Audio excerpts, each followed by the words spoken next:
billion right now because Facebook is acting really stupid. But thank you for having me again.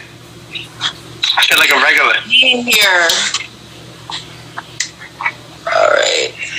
Guys, I'm sorry about the scruffiness. Look, I'm gonna cut my hair tomorrow anyway. Than I actually feel. And I'm sorry, I'm also eating. This is my breakfast, and I haven't eaten nothing all day. They'll be like, oh, what kind of podcast is this? Just, it's hot weather. Yo, facts. Oh, man. I almost died last week, but I'm alive. Hi, everybody who's joining us. I appreciate you guys for being here. This podcast was prompted by the loss of my mother recently. She passed away last week. Her funeral is this Saturday. It hasn't been easy at all. I am a grown woman, but I'll cry for my mama like I'm a little girl. And it's been tough. I just did this 2 days ago, so I have a piece of her with me always. Always. It's been rough. Since you already brought it up, I guess I should show mine, Yeah. So, I didn't even know you had one. Yeah, so I did this for her 24 years of her passing. I wanted to do it for the 25th, but the 25th, I wanted to be already healed so I could start showing it off that this is for my mother. Right. So, so that's what the subject is about. Is, like I said, my condolences and for you and, your family. They lost someone that's an angel, and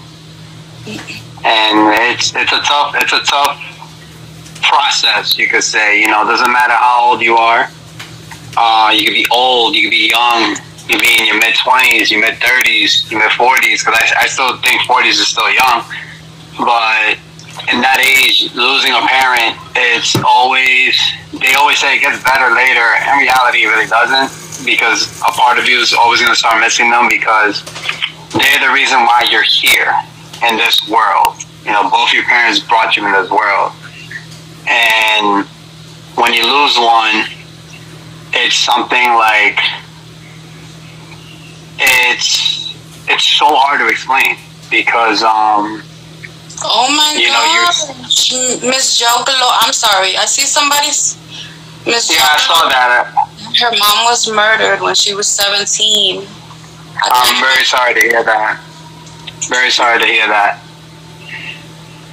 So that's what the topic is going to be about. I'm honored to be the BMF Goddess guest again. The last time she did a video interview was for my fight, but this is actually more special because, anyone that's a part of in this chat always know that you're not alone.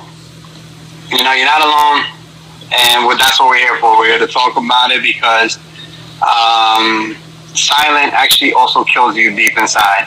So sometimes we gotta start. If anybody watching wants to join and share their story or whatever, send me a request or say below. I forgot. You can do like 5 guests in Instagram now, right? Yeah, I think it's 4.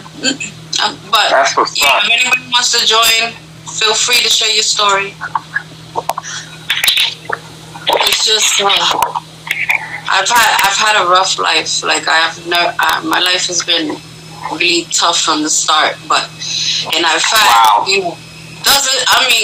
a bunch of losses, but nothing compares to the feeling that I felt losing my mother.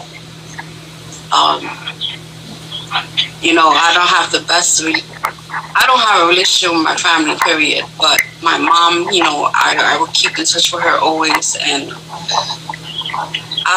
without being a mama's girl, I'm a mama's girl. Like, I'll do anything for my mother. Like, I love her stuff, and nothing could change that, and nothing could repair the pain that I feel without her being here. I don't feel like I should be here. I've been going through a lot in my head, and it definitely makes you reevaluate your life in ways that you wouldn't prior. It's just it's a lot. Yeah. Well, since I'm just a guest of this show, and I just want to ask, as hopefully a future podcast journalist like you are, I hope I get to your level in the future, which I gotta be positive about. I gotta manifest and say I will be, but because you're an amazing host. But I wanted to ask you, what was the biggest strength and aspect of your mom when she was alive? Like, what do you remember of saying? Like, what was her character trait that you remember? Like, what was she about? What kind of a person was she? Do you mind me asking? I just want to say first that Tully said that he lost his mother too.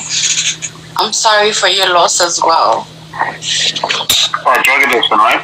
It honestly, I hear from my friends that have lost their parents even years ago. Like, the pain, you learn to live with it, but the pain remains. And that's just what it is. It never goes away. To answer your question, my mom, she grew up having a difficult life as well. She was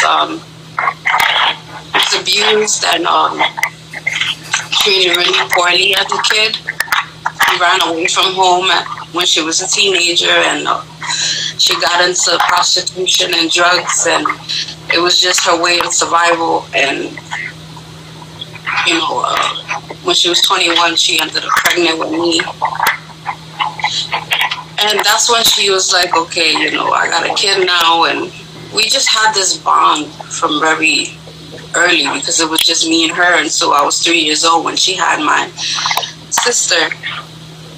And it's crazy how I don't remember shit in life, but I have very early memories with her that stay with me and mean a lot to me of that time,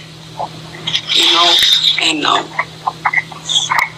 my mom was a really strong woman. Like, she went through a lot in her life, and I know that I get my strength from her. She's a survivor, which is something you should cherish. I have a lot of guilt because I wanted to be at a certain level at this point so I could provide and make her life better, which I wasn't able to do.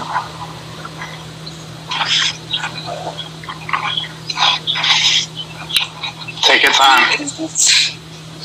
It's just something I have to live with, I wasn't. Take your time. Like, it's a lot I have to live with now, and I can change. I can only hope that she's watching me, and that you don't need to hope that, because she already is. She's already is watching you, and that's the one thing. Like, you don't need to hope it. A mom. What I learned over the years is that, especially from experience between me and my brother, me and my brother got really close because of the death of our mother. And the main thing he used to tell me, because he was older, he was like a lot older than me when my mom passed, and what he remembers is always telling me that the same thing with your mom. She was a survivor. She was a fighter. She just never quit. She just kept pushing. I'm sorry. Miss Joe below said that her mom had just beat breast cancer before she was married. Cherish that. Cherish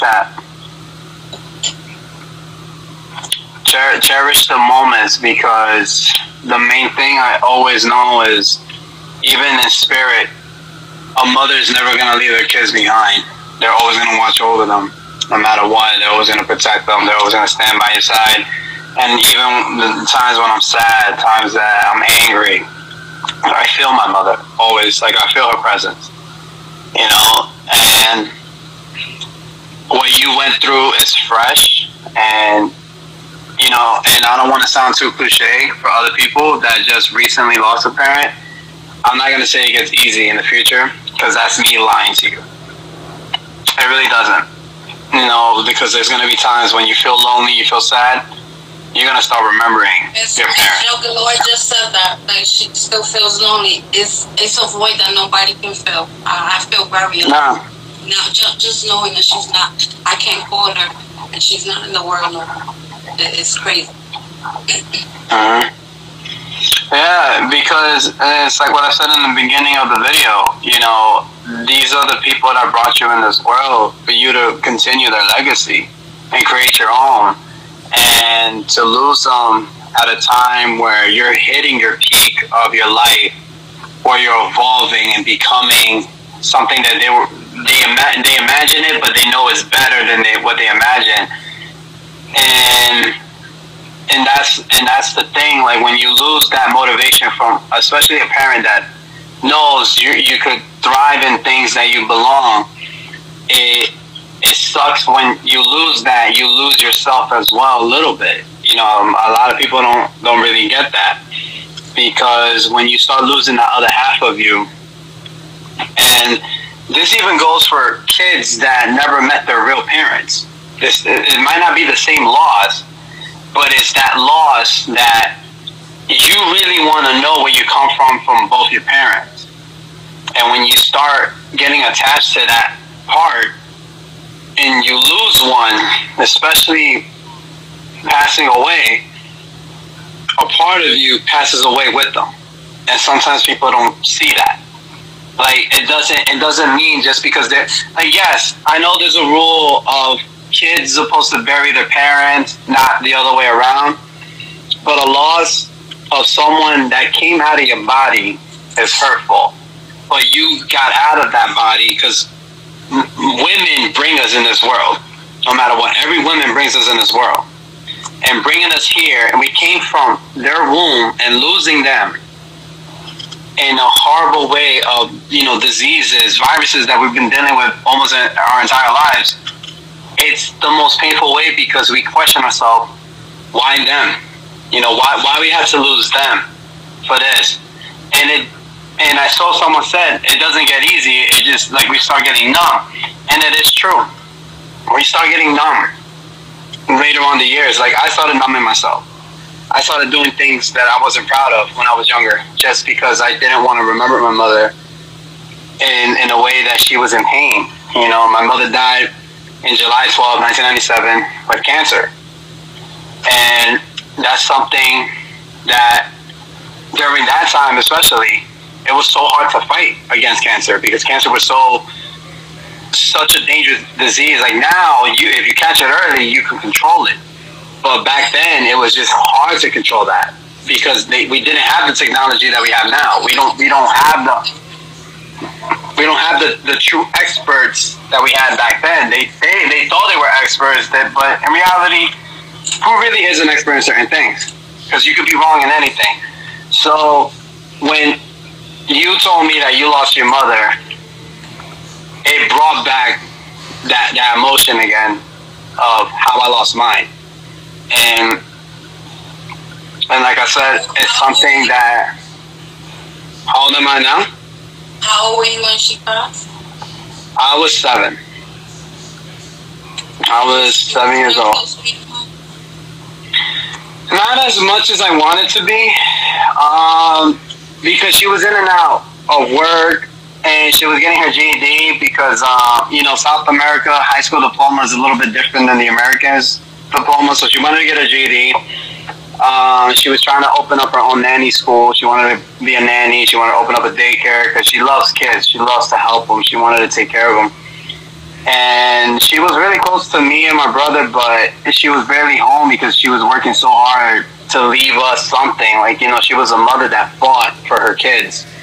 You know, she also had a terrible childhood. You know, she was more my grandmother's favorite than my grandfather. And she got married to this monster, I could say, before she met my dad. Abused her, raped her, and everything. And when she came to the States and started a new life with her 2 kids, that's when she met my father. And my father literally, as much as me and Hank could butt heads, I could say that he was a hero, because he saved my mother's life. As much as he think he didn't, he did. you know, and then I came along, and like I said, my mom just didn't quit. And the day when I heard she passed, because I don't remember as much, you know, she was home, she was sick, and all I could remember of that event is hearing screaming. And after I heard the scream, I was like, what's going on? And all I remember is that my dad pulled me out of my mom's bed. So I technically died in my mom's arm. My mom died in her arm. Sorry, let me rephrase that. She died while she was already holding me. She was at home? Huh? She was at home when she passed? Yeah. So they told her, since she had 3 months, they said that she has to be home, like she could be home, that was her option, and let her be comfortable. Try to get her as comfortable as possible until, you know, her time comes. And she already said bye to my dad, she said bye to all of us, and like she knew that that was the moment that she was gonna leave. So, like I said, it doesn't matter how old you were. If you were a kid, an adult, like look at my dad. My dad, you know, he just lost his father, my grandfather, and you know, my grandfather was another loss that really pained me. But look at my grandfather. So this day, he still cries. You know, my dad's a grown man. You know, he's in his 60s, but he cries for his parents. So, like I said, losing a parent, no matter what, is always something that people say you should be prepared for, because, you know, it goes by the legacy. But no one's never prepared for that. So people that says that is just, they're lying to themselves. I think it would be a lot different if my mother was like 90, in her 90s or 80s. It would be different. She was only 57, so it's like she was young. And just life could. Yeah, my mom died at 47. She was a little bit older than my dad. You know, my dad he was a young guy when my mom passed. Yeah, and dying that young is just incredibly weird, like I could say, because it's just like, why? Like, why that young?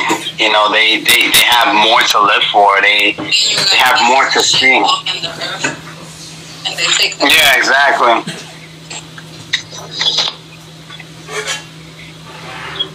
My last conversation with my mother was 3 weeks prior to her passing, and it wasn't a good conversation. I didn't get to say I love you, nothing, and that's what I'm left with. That's what's still bothering me. I don't know how she felt when she passed. I wasn't able to speak to her, and I had to live with it.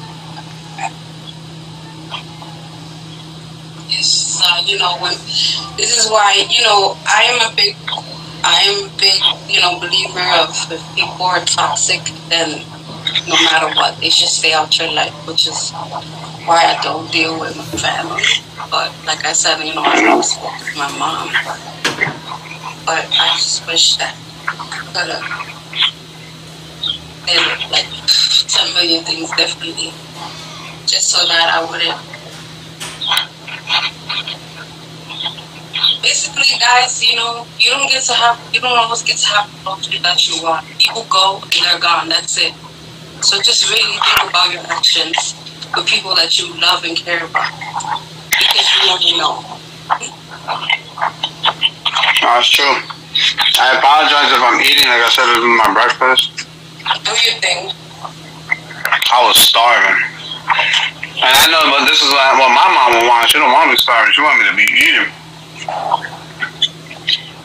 And Miss Jill said she was a teenager, you know, so she wasn't acting the best at the time. And that sucks too, because it's like, damn, you know, my mom, you know, she's not here no more. I wish I could have been better, but your mom knows that you were a child, and I'm 100% certain that she left loving you just as much.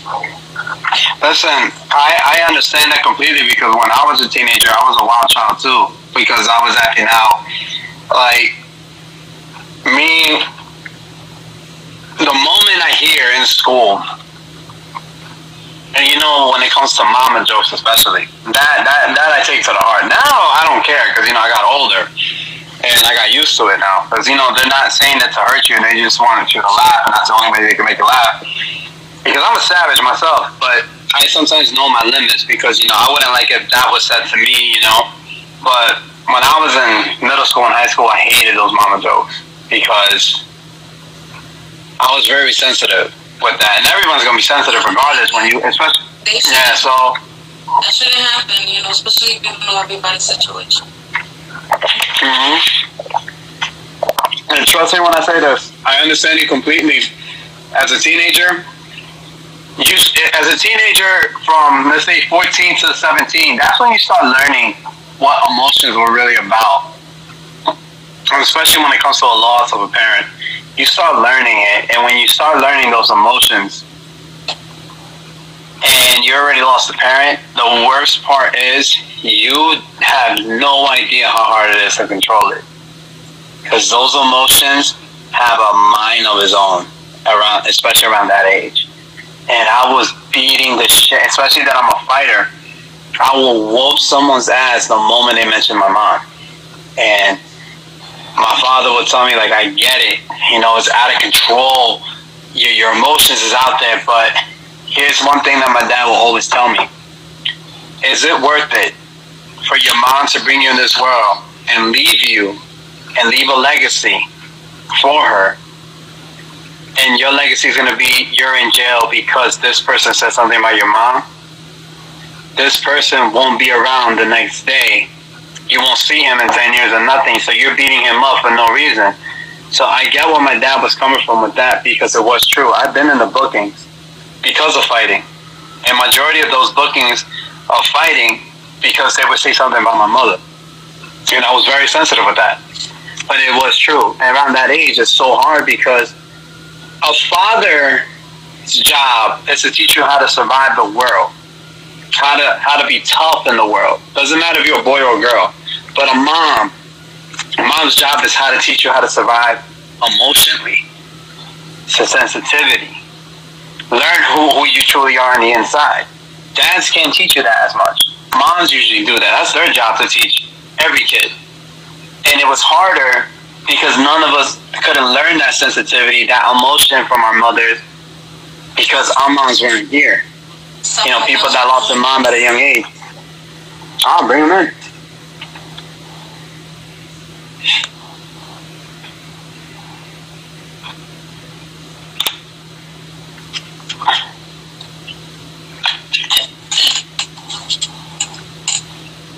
Did it work? I'm scared to even go to the services. Hey guys, thank you for being here. What's up, girl? Hi. I'm doing good. You know, I just passed by this, you know, live stream in regard to losing a parent, and it hit me very, very fast because I'm still grieving the loss of my adopted mother. It's going on 6 months. 6 months? Yeah. It's still in the process of grief. And, you know, I lost not only my adopted, almost 3 years previous, I lost my biological. A few days apart on the same month. So you talk about the 14th, my mom passes on the 20th last year. Almost last year. Wow. And years before that, my biological dad passes away almost 30 years ago. So losing a parent in a certain pattern level is beyond imaginable. Even when it comes to losing your own, not only the mother that birthed you, but the mother that raised you. Hello. Yeah, guys. Thank you for being here. And it's like some people do. I feel what he was saying, because when you grieve the loss of a parent, it's like everybody has a target on their back. It's like when you get crossed by how people talk about your parents that passed, they can take it as jokes. But for people who grieve for their parents, like him and myself and many others, it's like you want to say something. You really want to blast somebody out. Right. Like, most definitely. Some people just like, oh, we knew it was going to happen. You knew what was going to happen. That was an insult. It's like, this is something like it's like something I never know. Tell me something I don't know. And it's a very insult to injury when somebody tells you, well, it's something that everybody goes through. Thank you for bringing that up, because I've been going through that. No, that was amazing. People were telling me, oh, you gotta be strong. I'm like, don't tell me to be fucking strong. Don't tell me how to feel. I'm gonna feel how I feel. People, I know that people come from a good place with that. You know, they don't know what to say, but don't tell people how to feel.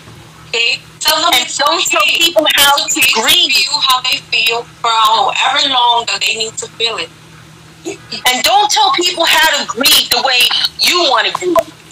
When somebody you're extremely bonded with, no matter it's your own family, your friends of many forms and backgrounds, and they say, get over it, they're gone, it's like I said, if I were to tell you that, you would be in the corner crying like a little girl saying, how could you say that? Exactly. Don't tell me. Nobody understands until they go through it. You don't. Yeah.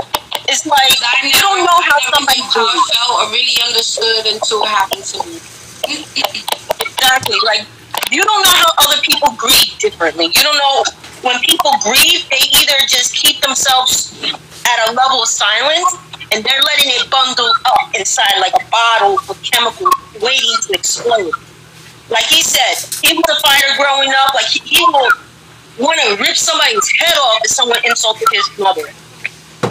Same with me. Everybody has a target on their back with me. It's like, you say something that insults my intelligence or tell me, oh, just get over it, she's gone. What I say will hurt feelings, and I cannot care less about it, but know that I was giving you the warning labels right there. You know, ain't nobody don't want to hear what the grievant person, when it comes to experience, want to say. Right. While others say, like, you know, oh, if you don't know what it's like, I know what it's like. You know what it's like to not have not one, but maybe the other parents that watch you the life that others couldn't have. They're not the replacement. And it's a heartbreaking subjective. Was I prepared? Like you said, it doesn't even need to be a biological parent. It's that the person that was a parent to you. Yeah, it's like, were you prepared to lose these people? No. Was the inevitable was set in stone? Yes. You know they're gonna go. Yeah. The feeling is there. You can look over your shoulder, look at your phone, and see the first person that calls. It can be your aunt, your uncle, or your best friend, and you can feel that stink. But to just expect it in an unexpected manner, now you feel like you want to shut it off. Everything, social media, your phone is like, pack your shit and get the hell out before you're about to be a time bomb. No, it's true, and I definitely feel like I gotta pull myself out of bed, because even the things that I love to do, I just don't feel like nothing right now. It's like with me, when I lost my adopted mom, it's like I was sleeping for days. Like, there were times that I would want to go out and drink a bottle of Jack nonstop. There were times, like, I would tell my sister, my adoptive sister from my other side of the family, to call a collection of knives in my bag and just put them away so I don't do something stupid like cutting myself. I used to be a backyard wrestler myself, and I used to, in times, want to beat myself with a barbed wire bat or just take my fist and put glue on it, do a Taipei match, and just don't give a fuck. You know? Because the pain is still inflicted when you don't have nobody to talk to. When you lose a parent, you miss the voice, and you can't delete that. I still have my adopted mom's cell number. I can't even delete her number. I still have my brother's number, and he died 4 years ago. I'm gonna take it out my phone. It's like, you lose so many people, including your parents. You just look at the phone and you're like, oh, you feel dropped. Some people can't grieve because they weren't given the right to grieve. They couldn't even be allowed to say goodbye.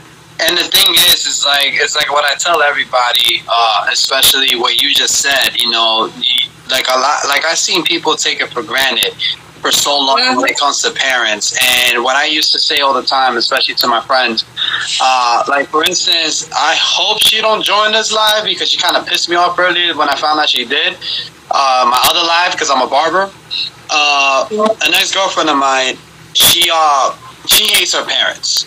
You know, because her father abused her father molested her. That's something I understand why she hates her father for that. But to hate your mother because your mother was at a weak point that she can't fight your father off, that is something, to me, that's, in my opinion, the most dumbest way to say you hate your mom. That's the biggest excuse to say about that. You know, like, for instance, my mother, when she was in a relationship before she met my father, her marriage, she felt like she had no escape. But the thing is, this is a thing that certain people don't understand. There's always a time when you're going to see that not everybody is invincible. Like you said, you're a backyard wrestler. I'm an MMA fighter. We bleed. We get hurt. Just like some else in this world. We suffer. So, and when I see people take it for granted because of all of that stupid shit, like, oh, but my mom never defended me. If your mom doesn't know how to defend you, it's because she's scared herself. You gotta also understand. She couldn't be able to defend herself. Able to do anything, exactly. So that's true. When people so that's why I feel like when people take it for granted and start saying shit like that, look what you guys doing. You guys never deleted your numbers of your parents or any lost ones. I haven't even deleted a friend of mine that passed away 2 years ago. I haven't deleted his number. In my opinion, the most dumbest way to say you hate your mom. That's the biggest excuse to say about that. You know, like, for instance, my mother, when she was in a relationship before she met my father, her marriage, she felt like she had no escape. But the thing is, this is a thing that certain people don't understand. There's always a time when you're going to see that not everybody is invincible. Like you said, you're a backyard wrestler. I'm an MMA fighter. We bleed. We get hurt. Just like some else in this world. We suffer. So, and when I see people take it for granted because of all of that stupid shit, like, oh, but my mom never defended me. If your mom doesn't know how to defend you, it's because she's scared herself. You gotta also understand. She couldn't be able to defend herself. Able to do anything, exactly. So that's true. When people so that's why I feel like when people take it for granted and start saying shit like that, look what you guys doing. You guys never deleted your numbers of your parents or any lost ones. I haven't even deleted a friend of mine that passed away 2 years ago. I haven't deleted his number. Same with me. Why? I lost so many people in 2018. I ain't gonna lie. I couldn't even think of that. My mother, she was far from perfect. She was not what you would classify as a good mother or like a great mother. Like I you know, she just, but those that do have issues with their parents, just know, you know, they're not perfect. And especially in that generation, it was all about drugs and me and my adopted mom. Our parents did a lot of fucking up, but you have to think about what the fuck they went through and try not to hold that against them. Because and that's look at the system. You're gonna fail regardless. And you know what it is? What messes it up, and I always say this, is the pop culture. It's the culture that we deal with every generation. Every movies they show, oh, but if a parent has a great car, a great house, it doesn't necessarily mean they're the great parents. You know what's a great parent in my eyes? Always, yes, if they suffered in the past, but if they're still there, protecting you, nurturing you, don't matter if you're living in a box, they still want what's best for you. That's what parents is about. And I know for sure, as a baby to a 7-year-old, my mom did that for me and my brothers. As much as that my oldest brother, was someone that my mom favored a little bit, but she still tried and fought. She didn't bring him here from Ecuador for them to suffer. She brought him here to keep him safe, and knowing that she suffered a lot in her country, she don't want her kids to go through the same. So that like, and especially like you said that your mom was going through drugs, was a prostitute, this and that. I'm never gonna judge that, because God rest her soul, my grandmother, that was my second mom, that passed away 10 years later after my mom died. she always told me this: a woman could be the biggest hoe, the biggest whatever, but you always gotta respect a woman mentally, physically, and spiritually. I carry that. And emotionally. And emotionally. And I carry that to my heart until I'm dead. Why? Because I know how it feels to lose two of my queens. You all lost your queen of your life. Remember this. You wouldn't like it if they were treated that way, especially they suffered already in the past. You want them to have a better future, especially you being born. And that was the biggest gift. Their biggest gift is having kids and knowing that they were going to live on in a better life than they ever did. And we're going to do the same. It's about preserving a legacy. That was the thing, like, that's with me. It's like, yeah, my adopted mom, you know, she was on her drugs. We will fight to the point that we will nearly kill each other. But while others would say, why did you have to endure? At the end of the day, I don't have to agree what she says and how her antics are. We can fight until the day we either one of us drop and the other one goes to jail. But she's still my mom. Same thing with my biological. She had no choice to have somebody adopt me, which is my mom, my adopted mom. So while one birthed me, the other one raised me. They don't have to agree on each other on how things didn't go regarding visitation. It's just that this was put it this way, a sacrifice by no choice. What will you do to protect your child? What do you have to add to this? Say something, sir. Like, you are listening and you're like, I agree. I just didn't want to interrupt it. Just didn't want to jump in. Go ahead. Speak away. Yo, tell me to shut up, man. That's okay. I won't. Yeah, just tell me like you talk too much. You know, let me say I won't get offended, bro. But thank you very much.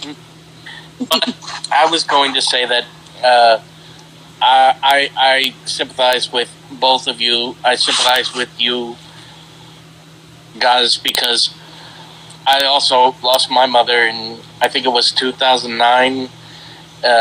She had cancer in her lungs. Cancer, no joke. Eat that, but then it came back, and then it spread to her brain. And for the last she was in our literally in our living room, and the cancer was eating at her brain to the point where she couldn't remember words she had known. And my mom was one of those, not just smartest, but most generous women that ever knew. I mean, she worked in social services, and she did a lot. She did many charity fundraiser things. She let many people got that were struggling or even homeless. Made sure they always had food. They always had clothing, things for their children.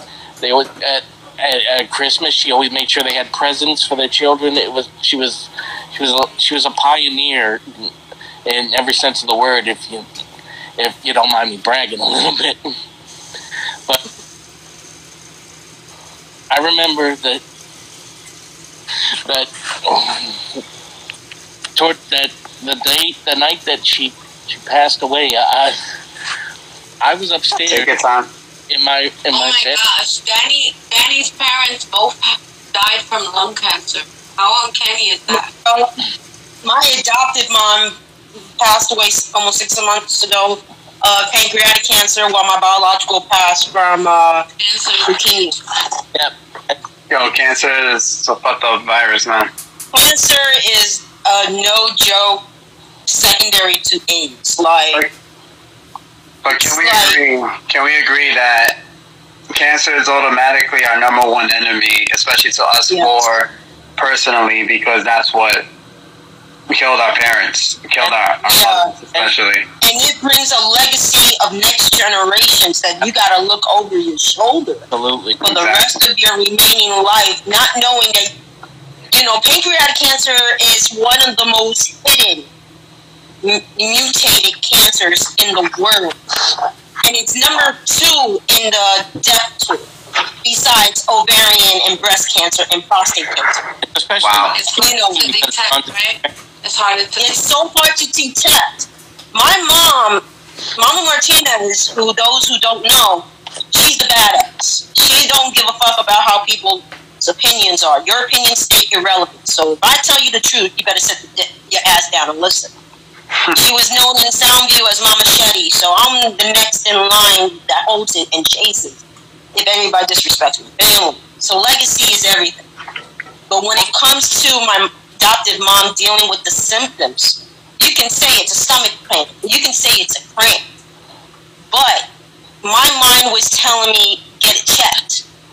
Coming to find out my adopted mom, Mama Martinez, had the symptoms for almost 2 years. She was diagnosed in 2019. Died almost a year after the day of my aunt's birthday, her sister's birthday. And she died. It went to stage 3 to stage 4 almost that year later, in 2020, last year. So, and she died it goes fast. She was, the last and final time I finally got to see her was on her birthday. The first week was good. We were drinking coffee. We were joking around, watching the same movie every day that she liked so much. And just playing with her cat that I have with me to this day as the last, her memory. And the week after, I was supposed to leave. She started having the cancer brain, which is a common side effect to chemo or after chemo. That's when you know the cancer is really spread. It took them almost 6 weeks to finally determine after her CAT scan that her cancer fully spread straight out. It was just a matter of time. And my mom didn't want hospice, but we had no choice. We had to take her to a senior home, and she was fraying by the days. Then she lost her ability to eat. She lost her ability to walk, and that's when the day I got the call, she died that day, and that's when the change of attitude just went straight out darkest. Like, I couldn't even hold a smile. I had to force myself to open up. It's like I was on sabbaticals left and right. It was just really, really unsettling to just even walk out the door and look at the sunlight when it makes me sick to the stomach. Everything that I once loved in the outside world of life, I just began to despise. Yeah, you start changing your habit because like you shut down so quickly. Like you just don't know what like. You'll start knowing what life is about later on, but you just don't know it in that moment because you shut down so quickly that the world around you doesn't even matter anymore because the main world that you had of your parent, a father or a mother, once that is gone, that world that you're so familiar with is gone too. It's like a lie to you. It's like you want to see, it's like there's no balance on who's going to be buried first, your parent or you as the child. And then it's like, at the end of the day, there's no balance. You're going to either be the child to bury a parent or have the parent bury the child. It's like at the end of the day, there's no limited balance. You're going to bury someone no matter if you're a parent or a child alike. I trade for my Exactly. I will trade. If people were to tell me, oh, you know, would I trade my life for my mother's?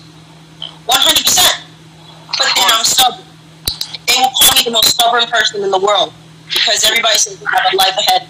I have a purpose. But you look at yourself in the mirror and it's like you don't have that because you don't have the influencers of your lives to let you go forward unless you want to force yourself. I always and you want them to be around for the things that you do. And my sisters always tell me that's not nice. I just feel like, what the fuck for now? Yeah, it's like my mom, when I found out not from her mouth, but from my aunt's mouth, for a 7-day Adventist, she's like, she has cancer. I went to shave my head to show support. Mama Martinez is like, don't do it. It's like you're jinxing yourself if you do something, even if you support it. I was ready to shave my head to show support, but it's like in that traditional Hispanic life, you shave your head, you're jinxing yourself. Yeah. You give somebody the point of the finger, you're wishing someone harm as well as the evil eye. Yeah, exactly. And vice versa. So it's like, I felt devastated that I can't even support her into her last days. And I'm like, the first thing that comes to mind is like, should I get a tattoo or something dedicated to my mom? Yes, and I do have something to work on with that. I had too. My mother. So the tattoo, first of all, tattoos are definitely they're therapy for me. And you know, some people self-harm. I tattoo myself. So that was definitely therapeutic. Now I feel like, you know, Damn. I'm working on the design because in the end, you know, we live without nothing anyway. Possession. That's why I gotta do this. That's why I gotta do this. Damn. It's taking Why? to my afterlife.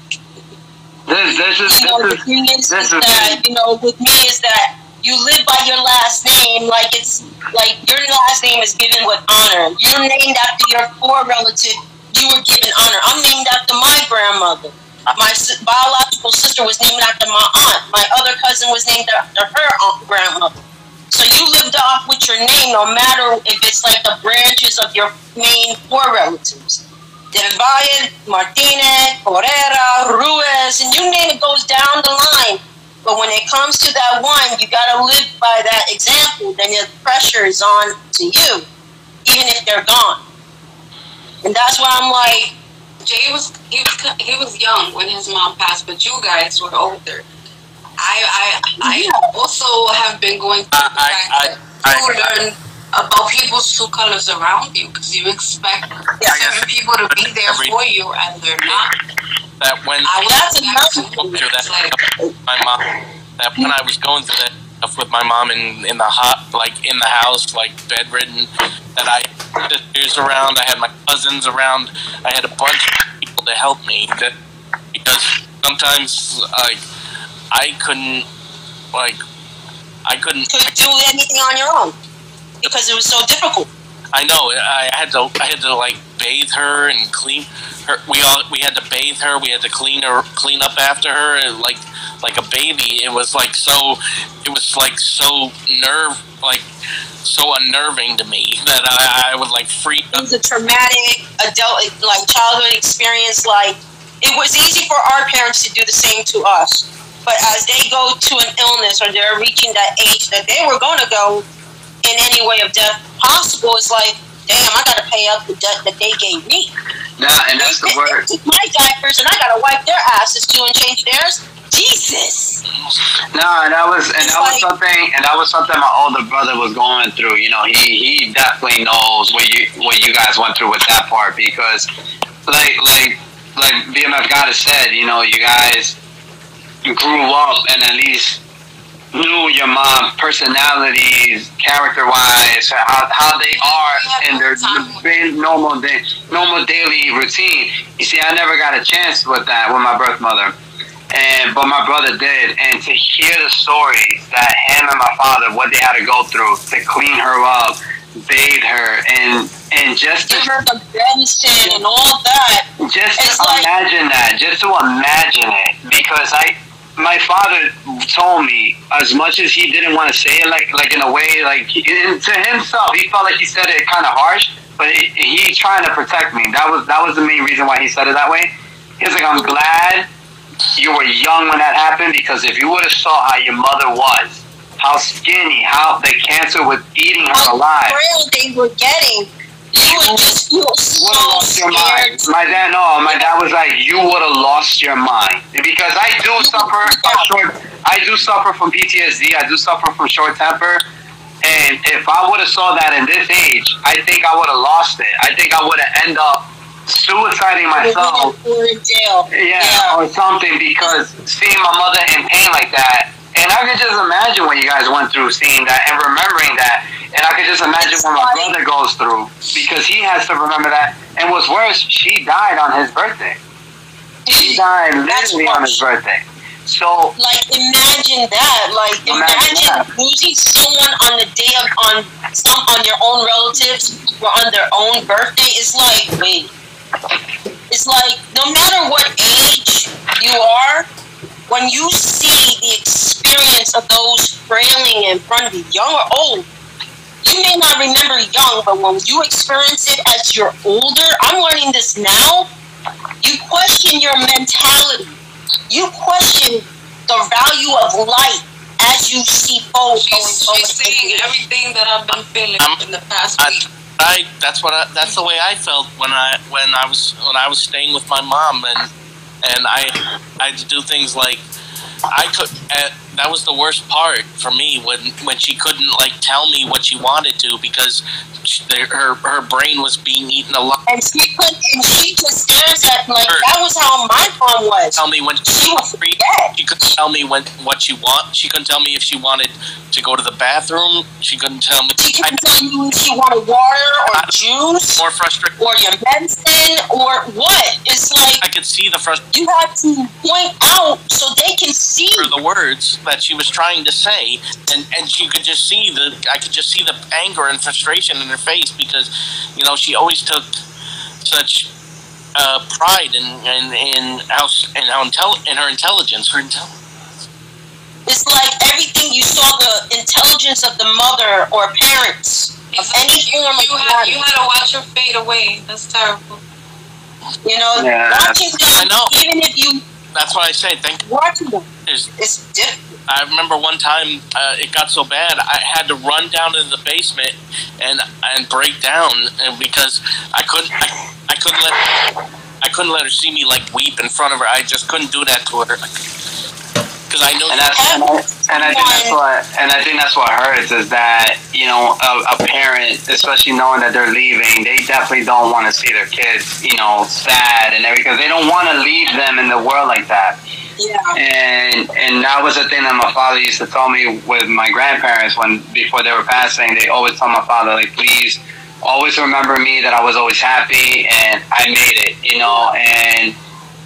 and that was the thing my father would always try to tell me, like, I want to remember my grandparents were strong, they would try, they fought as much as they can to live longer, and and that's the thing, like, the universe always has a plan, and sometimes the plans, we don't like it. We don't like that. The universe has to take somebody away from us, and so for instance, like, look, like right now, if he's still on, look, my best friend just joined, and he was with me day in and day out when my mother passed, and he's been with me since we were kids, and he knew. You have to have a post-grief support system. Because to some, I bet you 10 to 1 yacht, most, everyone out there, including us as well, have dealt with a passing of a relative too bonded to us, that we are stood alone.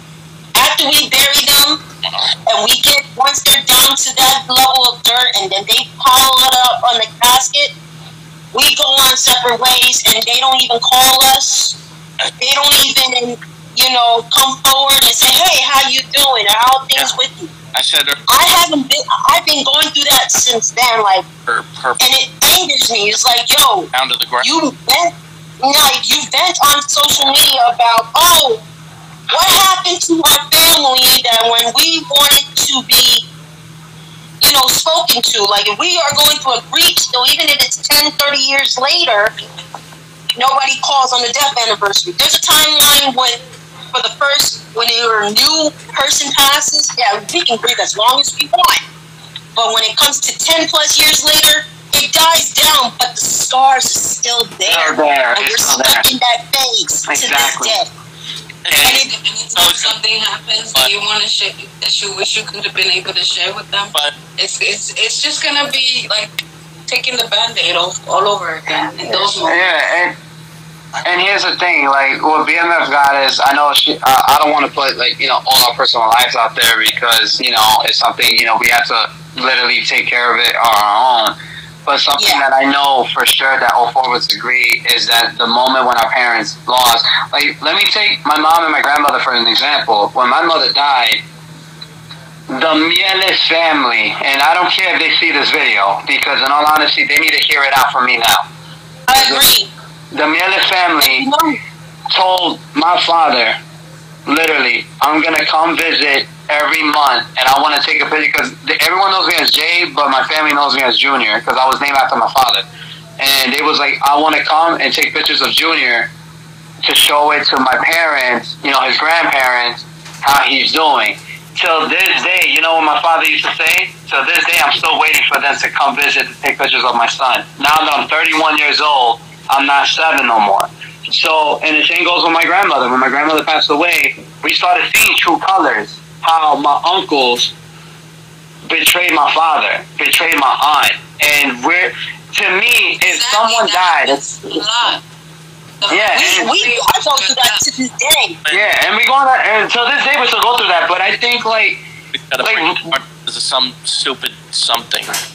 Yeah, and unlike us, you see how we respect each other and we're mourning each other, and to this day, we're still sad and we still miss, and especially the recent passing of being of God is like I said, it's really something that we're never going to be prepared for. But for family to divide, especially you just lost a parent, you should be closer to your brother, to your sister, or you should your nieces or your nephews. It doesn't matter what it is. Like when my mother passed, have some fucking empathy. Yeah, empathy. Like, have some respect and consideration that you're not alone. Yeah, Don't act like you're the only one in the world that the world should revolve in. There's a lot of people that lost their parents as well in many worse ways besides just disease and natural causes. You know, and people like families, even if they're own friends, like community-wise. Example: if you lose your a member of a community in politics, they die some way, disease or whatnot. You bury them, you go your way, but your people still talking negatives about the past that had nothing to do with it. Why did God still talking shit? That's why I feel like I even spoke to one of my distant relatives on my adoptive side. What happens when I pass and I don't have a spouse, I don't have a wife of my own, I don't have a legacy to let them follow? You guys are gonna talk shit about me about my past? Are y'all guys gonna act in my 6 feet under of my grave or in my dust? After me, you're gonna still talk shit? If you're gonna say I can't answer because the answer is not there because I'm still here, walking and breathing. But I'm just telling, like Mama Martinez always says. I agree. Even in cancer. I'm saying I agree with what Tully is saying. I agree with him. I agree with what he just wrote. When Mama Martinez. For me, I think it's worse that when it comes from a total stranger that somebody says something like that. Like, for example, I got in a fight with a guy just recently. We were just talking like... Queen, I'm sorry for your loss too. Sorry, Sal, go ahead. We were just... A guy who just messaged me out of the blue. Like, he was a guy... I said an opinion about this one wrestler that, like, other people like that I don't. And then he took it to that... Eventually, he took it to that level. Like, they started talking about my family. And I'm like, why you gotta take it to that level? I'm like, just talk. Why are you adding my family that has nothing to do with you? Exactly. And that's why... And that's those jokes should and the worst thing what he said was at the end, he like after I blocked him, he literally sent me a message that said, "Your mom knew she raised a pussy, so she checked out early." How do you say that to the How do you even dare to say shit like that? Yo, in all honesty, this is why, like, as much as like I want to, you get it snuffed.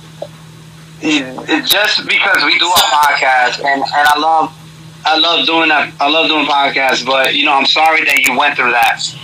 Yeah, I agree. But this is why I fucking hate social media, because social media is making these little boys that think they're men, and girls act like women for bullshit. And like you want to be the keyboard warrior behind the screen, the keyboard, but when it comes to face-to-face confrontation, I want to go direct. It's just you look down, it's like I don't know what you're talking about. Boy, back then in MySpace, we didn't go through that crap. No, we didn't. You're absolutely right. when we had MySpace, somebody would say, we don't have what we have then. StoneX, MySpace, Vampire Freaks, Downlink. I remember that shit.